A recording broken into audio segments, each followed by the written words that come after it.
ওসমান হাদির বিচারের দাবিতে কেউ যদি রাস্তায় নেমে আহত হয়, এটা আমাদের জন্য খুবই কষ্টের। এই হামলার পিছনে আসলে কারা, পুলিশের কারা এই হামলা ইন্ধন দিচ্ছে, এটা আসলে খতিয়ে দেখা উচিত। আমাদের প্রতিনিধি সেখানে অলরেডি গিয়েছে। আমাদের ঢাকা ৮-এর যিনি প্রার্থী নাসিরুদ্দিন পাটোয়ারি, গতকাল রাতেও তিনি ছিলেন।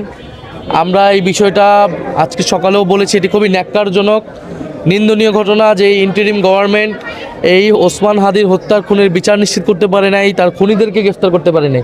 এখন বিচারের জন্য যাওয়াতে তাদের উপর হামলা করে, হামলার পিছনে আসলে কারা, পুলিশের কারা এই হামলা ইন্ধন দিচ্ছে, এটা আসলে খতিয়ে দেখা উচিত। আমরা এই ধরনের হামলাকে একেবারেই টলারেট করব না, সহ্য করব না। কারণ ওসমান হাদির বিচার, এটা কিন্তু এই পুরা নির্বাচনী বড় একটা এজেন্ডা।